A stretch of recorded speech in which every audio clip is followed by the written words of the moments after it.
operator. Good day everyone. So for today's discussion, we will discuss here the operator. So in this topic, we will analyze the correct precedence and associativity of operators. We will solve equations with different operators used in programming, and also we will evaluate Boolean expressions. So let's start. So computer programming is known for processing data and producing information. Processing of data involves operators depending on what should be processed. In programming, variables are used as temporary storage to hold data entered by the user. In most cases, data entered need to be calculated using operators.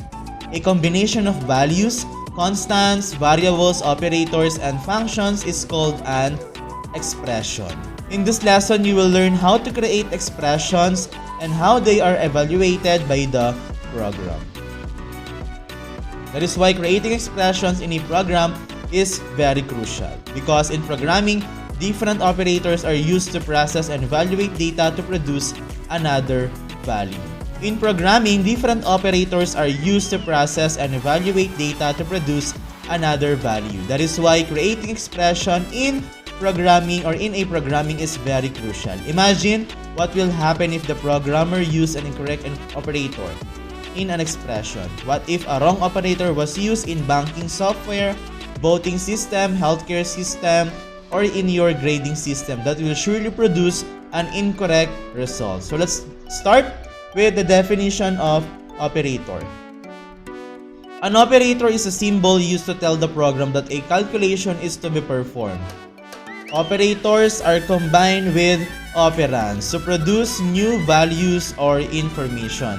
In C# programming, aside from arithmetic operators such as the plus, minus, multiplication, and division, some of the operators used are assignment, arithmetic, relational, logical, and binary. These are the different types of operators. So let's start with the assignment operator. Assignment operators are used to assign a value to a variable. So these are the assignment operator.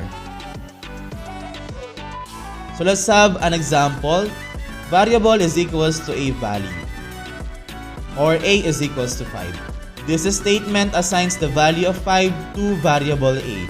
An assignment operator assigns an initial value of the variable and is replaced by another value during program execution.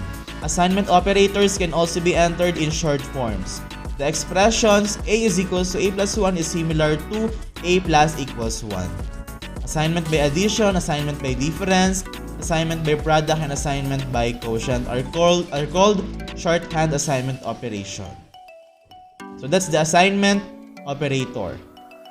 Let's have now the arithmetic operator. Arithmetic operator is used to process arithmetic computations. So these are the different arithmetic operators. We have the addition, subtraction, multiplication, division, modulus, increment, and decrement.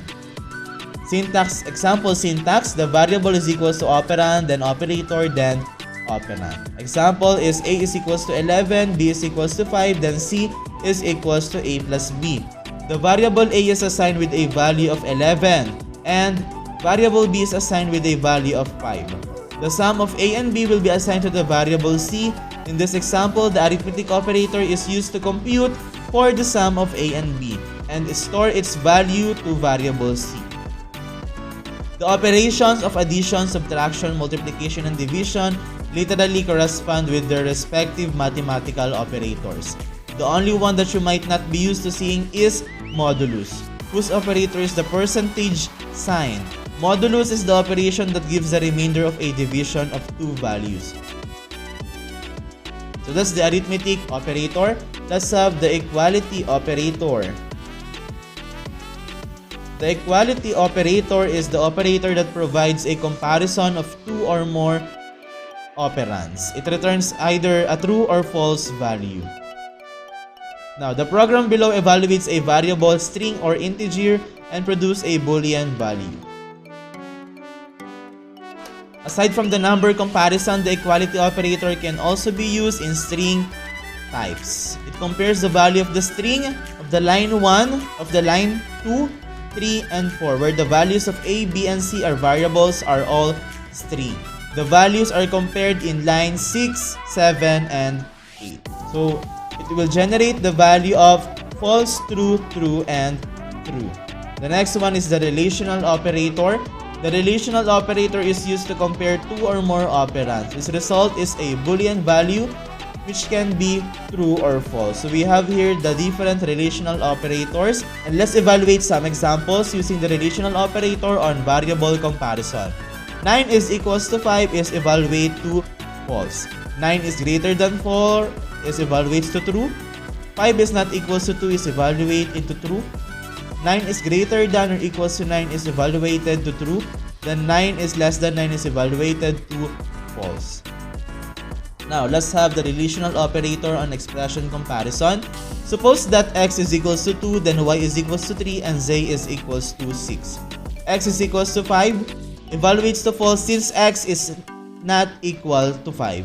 X times y is greater than or equals to c, evaluates to true since 2 times 3 is greater than or equals to 6 is true. Next one, y plus 4 is greater than x times z, evaluates to false since 3 plus 4 greater than 2 times 6 is false. The last one is y plus 2 is equals to x is evaluated to true. Take note the difference between single equal sign and the double equal sign. An assignment operator is the operator that is used in declaring the value of a variable. It is the single equal sign. While an equality operator or the double equal sign is the operator that compares the two variables or values and returns the result as Boolean values or true or false. Next, let's proceed with the logical operator. Same with the relational operator, a logical operator also returns Boolean values as outputs. The logical operators and or are used when evaluating two expressions to obtain one relational result. So we have here the three logical operators, the not, and the or symbol. The operator and represents the Boolean logical operation, and this operation results true if both its two operands are true and false otherwise, while the operator or represents the Boolean logical operation or. This operation results true if either one of its two operands is true, thus being false only when both operands are false themselves. Then, while in not, simply provides the opposite Boolean value. So that's the logical operators.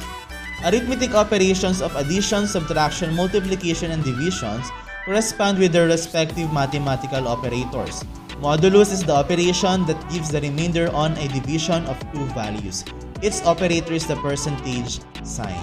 The equality operator is the operator that provides a comparison of two operands. It returns a true or false value. The relational operator is the operator used to compare two or more operands. Its result is a Boolean value which can only be true or false. Relational operators includes greater than, less than or equal to, greater than or equal to, and not equal to. While the logical operators and or are used to evaluate two expressions to obtain a one relational result. The operator and corresponds with the Boolean logical operation, and this operation results true if both of its two operands are true and false otherwise. The operator or corresponds with the Boolean logical operation or. This operation results true if either one of its two operands is true, thus being false only when both operands are false themselves. The operator not simply provides the opposite Boolean value. So that's our topic for today. I hope that you have learned something from today's discussion. See you on our next topic about the conditional control structure.